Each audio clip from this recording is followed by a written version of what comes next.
Okay, so today I'm going to review Sonic Generations for, the Xbox 360, released in 2011 for, Sonic's 20th anniversary. So, let's get started on this review. So, let's get started with the most important aspect, the creativity.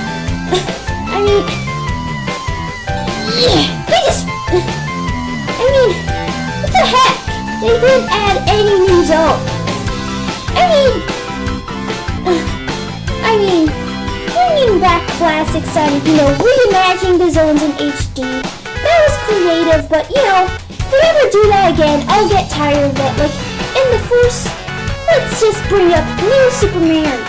Okay, for the DS. Okay, nostalgia for that game, it worked once. But when they, kept doing that with New Super Mario Bros. New Super Mario Bros. 2, and New Super Mario Bros. 2, I was infuriated! They better not, do that again. It's okay to make maybe like 1 or 2 throwback zones per game, but it worked with this game because they only did it once, but they better not make like a Sonic Generations 2. They better not, because I want to see new Sonic ideas, but nostalgia works with this game. Because it's a 20th anniversary and it only works once. Alright, so this game, it isn't very creative, but that's fine, because they're using nostalgia as a twist for this game, and it works once.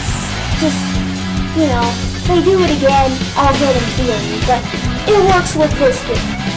So, not creative, but I don't mind, because it's the first time they did, the first time they made a game that was relied on nostalgia, besides Sonic 4, which I didn't mind, because, it's supposed to be a throwback game. That they had the modern Sonic in it, not the classic Sonic. It's still a good game. Okay, but that's not the point. Alright, let's get on to the game. First of all, depth. Okay, this game does have depth, okay? The reimaginings in HD, like Green Hill Road, Chemical Plant, adds a lot of depth. I think modern Sonic's levels have the most depth, because, like all the high-speed sections, but modern Sonic needs more platform. Like classic Sonic. That's why classic Sonic's the best Sonic, because he has more of a platform focus. Okay, and like the story, there's no depth in it. Like, I'll get to the story plot in a later category, but that doesn't have any depth in it. Like, could have done better on that. Also, like the nostalgia, it had some depth. Brings, like, it's a trip to memory lane. That's good. So this game has a lot of depth. Okay, now for the controls. Sega! Okay, classic Sonic, these controls are good. Modern Sonic, I can't even explore with it. Like, I want to explore the environment like I can do with classic Sonic. Okay, like, for adventure, that game was full of glitches, but at least, I can, like, explore the environment if I can do. Modern Sonic, I can't. He has wonky physics. What the heck? And they're too floaty, and like, I can control just fine in Sonic colors, but they feel too wonky in this game for modern Sonic, and, like, there's a lot of latency, and, like, he doesn't have the spin dash, okay, they could have, like, used the Sonic colors controls, when they're, like, more responsive, and, they could have made them less floaty. Like Sonic Adventure, for example. Not Sonic Adventure 2, because,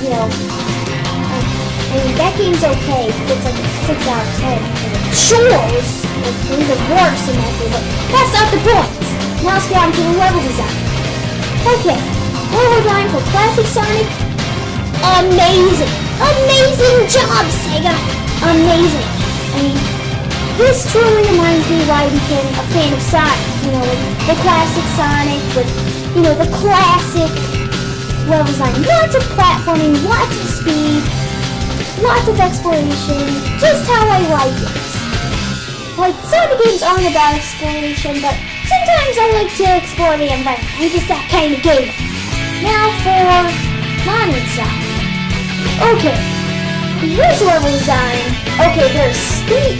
there are platforming sections. Like, you know, they're quick, platforming, nice go, but it's too blocky. They're too slow paced.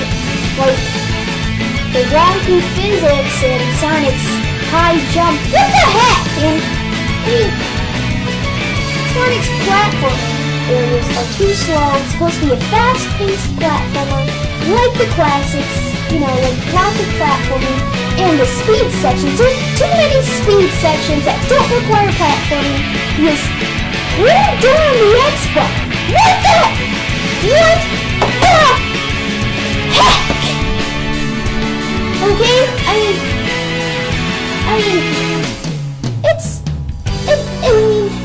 at least his stages are okay, like better than Unleashed, for example. But they could have done better. They could have made it more detailed, like Sonic Colors, except, you know, more fast-paced. Okay, now let's go to the multiplayer aspect, which I added. Okay, there's no multiplayer in this game, so I can't really judge that.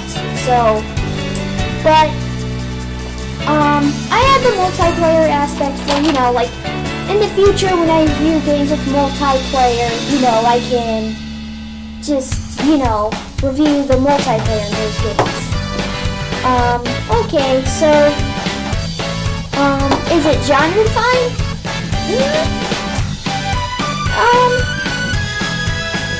Yeah, it is. Like, classic Sonic stages are genre defined, but modern Sonics, not so much.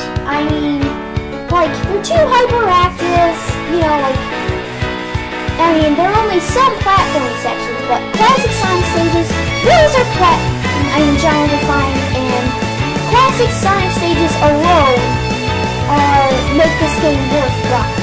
Now for the graphics. Okay, the graphics are amazing. Okay, it reimagines like past environments in HD, and it's amazing. Okay, I was wowed. Especially, the one thing I liked better at modern Sonic stages were like the graphics. Like classic Sonic's graphics were good, but you know, like modern Sonic stages, the graphics really pop out. Just in my opinion. Okay, but I still like classic Sonic stages, but not for the story plot.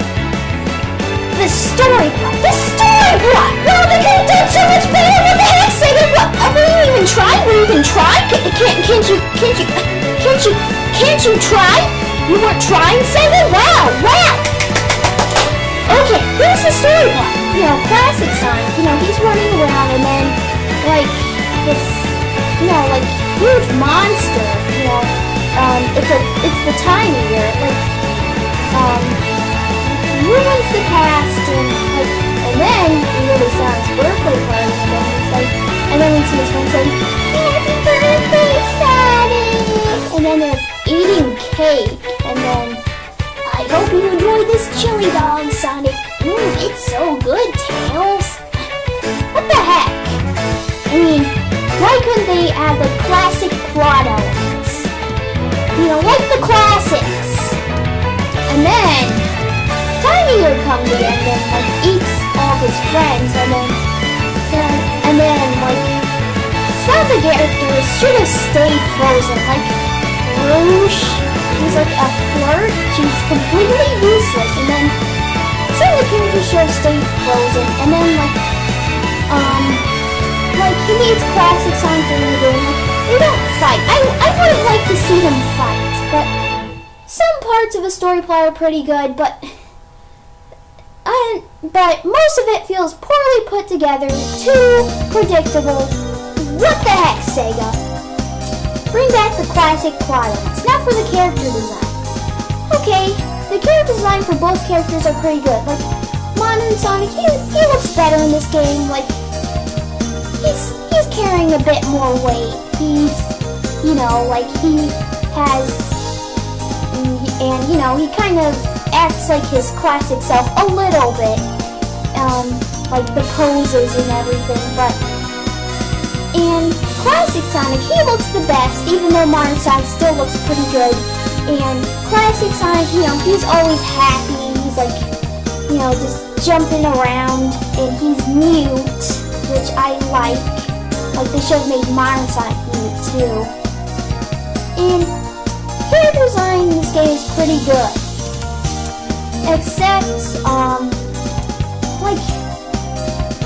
Except for, like, the useless characters, like Rouge and Charmy Bee and Vector. I mean, they should have, like, got rid of it and brought back some of the classic characters, like Fang the Sniper. And now let's get on to the difficulty. Okay, way too easy! Okay, Sega, I mean, like, compared to the classics, way too easy. I mean, of course, this paper right here, as all of you already know, like, it's the game categories. But that's not the point. The point is it's way too easy. What the heck? I mean, I beat this game in a few hours. What the heck, Sega? And for the classics, those took me days. What the heck, Sega? Could have done way better for difficulty. I mean, at least they provided a hard mode. But I mean, and then they say they play classic Sonic stages because they're way easier than Modern Sonic. That's not true! This stages actually require skill, unlike Modern Sonic, where you just have to boost. What the heck, Sega? Okay, now let's go to, but at least they provide a hard mode, and there's lots of unlockables and secrets to find, so that's pretty good. Now for replay value. Okay, this game has lots of replay value, lots of missions to complete, you know, lots of red rings to find, you know, to like unlock unlockables, you know, lots of skill sets to unlock. This game has lots of replayability. If you want a game with good replayability, hold on. If you want a game with good replayability, here it is, here it is, here it is. This game has good replayability, people. Okay, now, for the last category, music.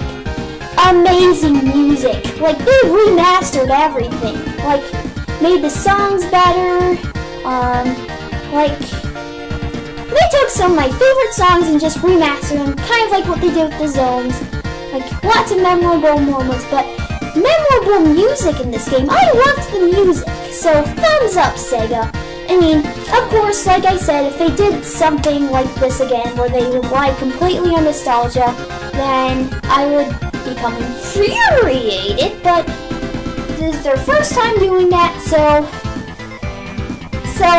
you know, it worked this time. So overall, this is Sonic's 9th anniversary game, so happy birthday, Sonic. Happy late birthday, anyways. This year is Sonic C's 20th anniversary, but that's not the point. So this game gets, let's see, I give it a 9 out of 10. So, good job, Sega. Keep it up the good work. You know, whatever Sonic game they're making next, I hope it's good like this one. So, thank you for giving us this game, Sega. This was a good anniversary game. Thank you, Sega. Thank you. Thank you for working so hard on this game. And goodbye, all you Sonic fans.